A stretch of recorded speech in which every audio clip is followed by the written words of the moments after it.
Good morning, everyone. Welcome to a Moose Minute Project. It's a cloudy Tuesday morning. Going to be a mix of rain possibly later on this afternoon. Another batch of thunder boomers rolled through last night. I think south of us got hit way worse than we did. We didn't get much here. The cloud looked pretty eerie. The sky looked pretty eerie last night. Yet it was beautiful at the same time. But the weather is hot and sweaty, that is for sure.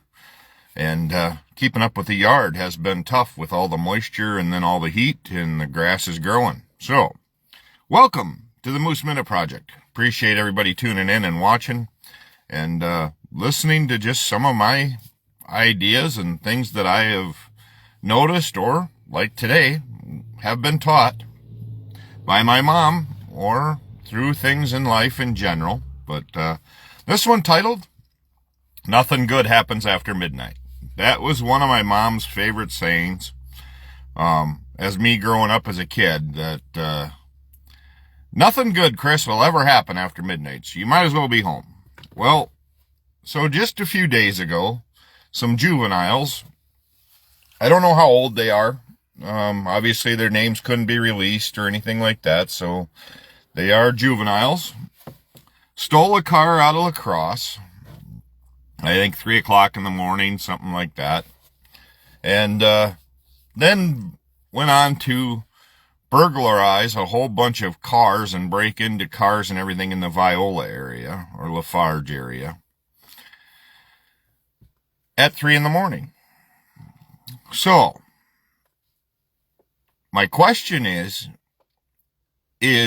why are these young kids that are that age out at 3 in the morning? And then B, or 2, however you want to look at it. What happens after? Yes, we know they get arrested and put in the juvenile system.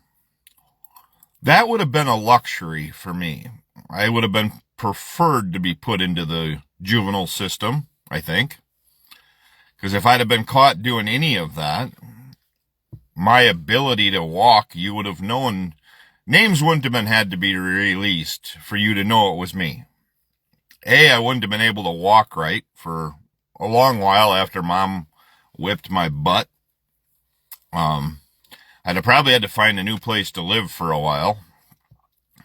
Don't get me wrong, she'd have loved me to death, but if I'd have been involved at that age of stealing cars or breaking into people's property, my mom would have handled it. And yeah, I get people say, Chris, spankings, whatever, that's abuse. My kids were raised via a spanking. At the time when we were starting to raise our kids, timeouts were a big thing. Well, I know people that raised their kids with timeouts, and I know people that got raised with spankings. And I'm not talking beatings, okay? That's not what I'm talking.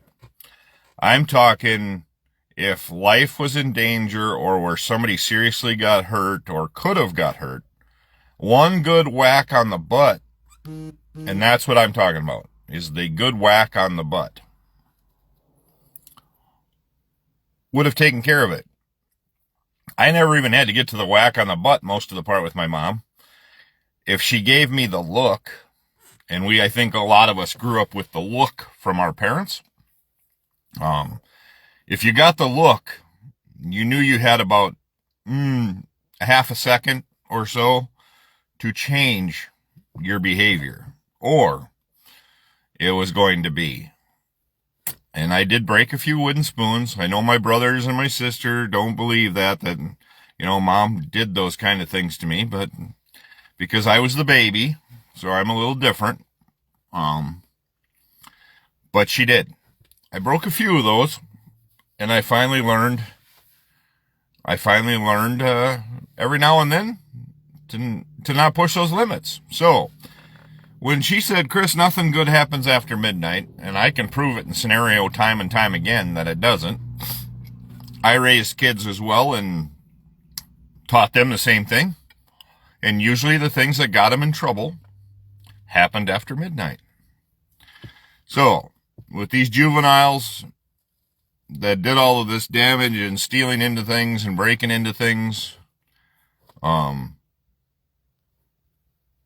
may there be consequences suitable for that. But my big worry is I'm curious on household environment.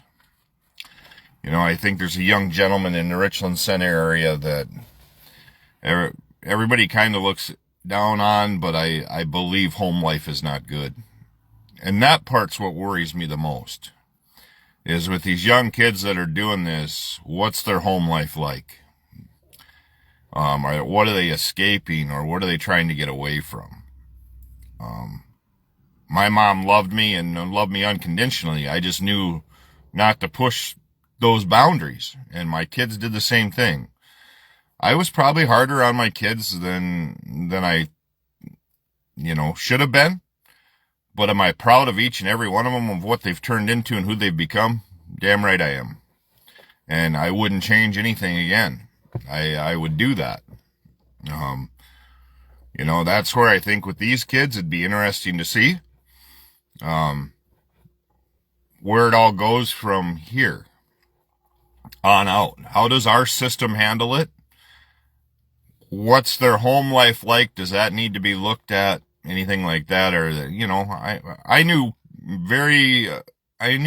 a lot of kids that came from prominent households and were not in any ways abused or anything else, possibly more spoiled than anything, that did shit like this because they could get away with it. And I don't know the scenario here. But at your young teenage years like this, there has to be accountability. And so that's where it comes. Nothing good happens after midnight. And look back in your life, if anything was a real struggle, I'm guessing there was quite a few times where I went to St. Cloud State in college. I guarantee you there were a lot of times that nothing good happened after midnight. High school, I never pushed the boundaries. I wanted to play sports. I didn't want to get pulled into the office and told I couldn't. Plus, I didn't want the ramifications of my mom and those kind of repercussions either. So, but after college, where I went to St. Cloud, yeah, I can definitely tell you, making snow angels or whatever it might have been, that all happened after midnight. Probably should have died a few times in Minnesota and leaving house parties, whatever it may be, and it was after midnight. So that's what I'm going to leave you with today. Message from my mom: nothing good ever happens after midnight. So that's the Moose Minute Project. I'll be back tomorrow morning with another edition, and truly appreciate it. And all my other videos are on YouTube as well. So that's where we're at today, though. And just a strong reminder, nothing good happens after midnight. Have a great day. Talk to you soon. And as always, make sure you bless somebody's day if you can today. Doesn't have to be financially. Just with a smile and a hi, or hold the door. Whatever you can do to make someone's better. Have a great day. We'll talk tomorrow morning.